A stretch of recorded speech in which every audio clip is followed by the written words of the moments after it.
Audiolivro Nutrição Orientada e os Remédios da Natureza. Capítulo 6.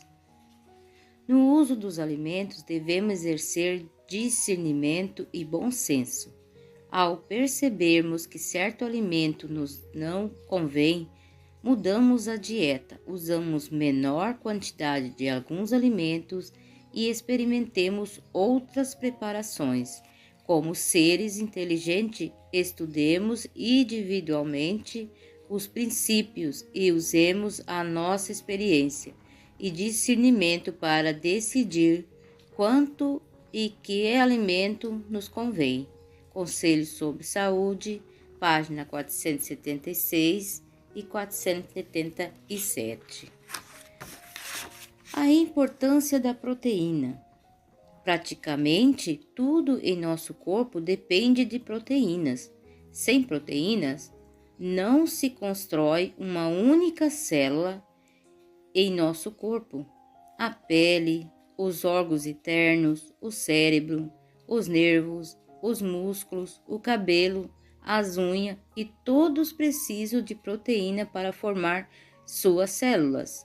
E até mesmo os ossos têm a base a proteína. Daí é evidente que só podemos gozar saúde perfeita quando fornecemos ao corpo proteínas em quantidade razoável e de boa qualidade. As pessoas que ingerem diariamente pelo menos sua cota de proteínas, que tem todos os componentes essenciais e outro tanto dos chamados não essenciais, está se resguardando de problemas físicos no presente e que parte protegendo o seu futuro. A proteína não é apenas a substância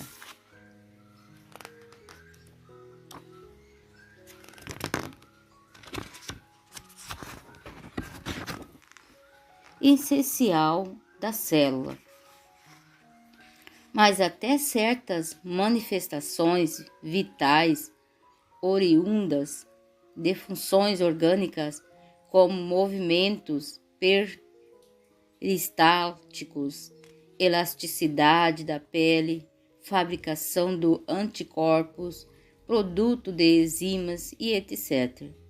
precisam de proteína. Os próprios transmissores de comunicações nervosas dependem de músculas, partículas de proteínas. O indivíduo bem nutrido não precisa de estímulo especiais para manter o corpo ereto ou de suporte mecânico para evitar pés chatos ou ossos que vergam ao peso do corpo. A doutora Adele, que quando uma mãe diz ao filho endireite o corpo, ela se está acusando a si mesma de haver negligenciado seu dever de fornecer à criança a necessária cota de proteína.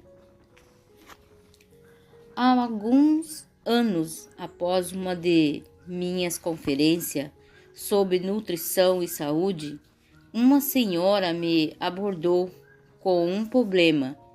Seu filho de 4 anos não podia andar um dia sequer sem suas botas ortopédicas, que logo suas pernas entortavam. Prescrevi-lhe um programa de alimentação. Cerca de 5 anos depois, nos encontramos outra vez, e essa mãe me disse que 15 dias após o início do tratamento com o regime prescrito, o menino havia abandonado as botas ortopédicas para nunca mais usá-las, e que agora jogava bola com os companheiros e como qualquer deles.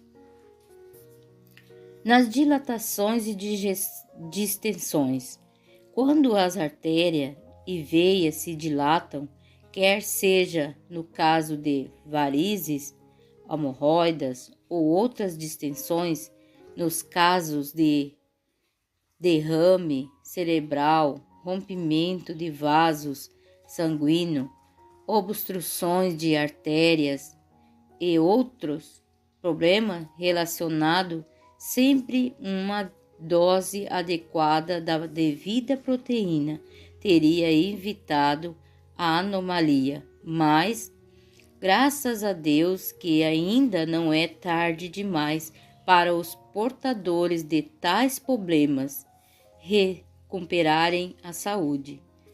Tenho visto pessoalmente dezenas de indivíduos se restaurarem completamente desses males em pouco tempo, tão logo adotaram um programa racional de alimentação em que a proteína estava presente em porções notáveis, como adiante indicaremos.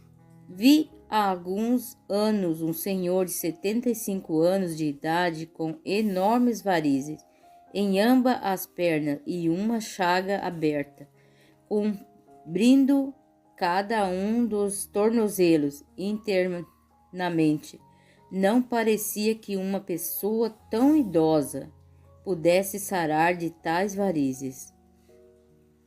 Entretanto, com a alimentação por nós indicada, em 30 meses ele estava com as pernas completamente lisas, sem nem ao menos o sinal de que houvesse tido varizes, e as feridas nos tornozelos havia cicatrizado perfeitamente.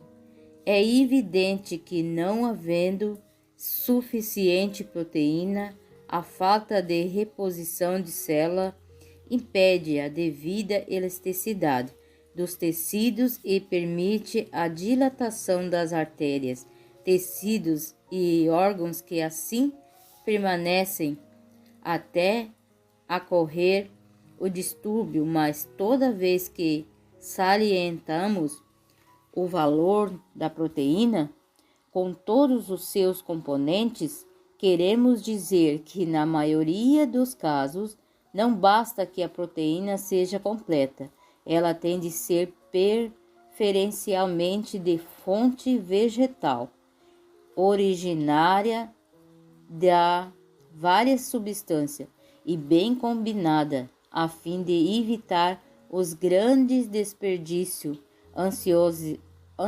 ocasionados pelas más combinações. No envelhecimento precoce, há um incontável número de atuações da proteína no organismo que a torna de mais preciosa. O cabelo, as unhas e a pele modificam o aspecto em poucos dias.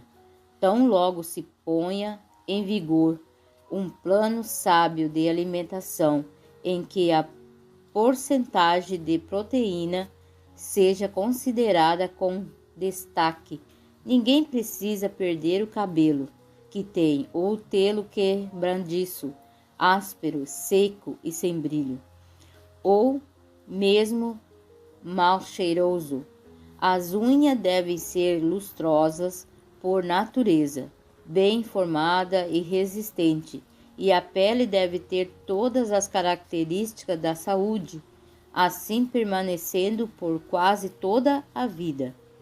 Ninguém precisa envelhecer prematuramente, como é o caso com pessoas que ainda jovens já têm as marcas da velhice. Podemos prolongar a juventude de nossa aparência sem recursos artificiais e o vigor físico e a sensação de bem-estar sem estimulantes. Do ponto de vista da capacidade das nossas células, é fora de dúvida que podemos atingir boas longevidade, livre de maior parte de dúvida que podemos atingir boa longevidade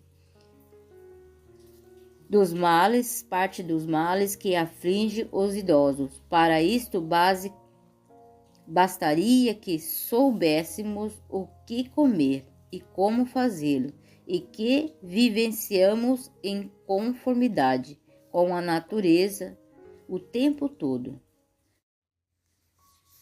do berço ao túmulo.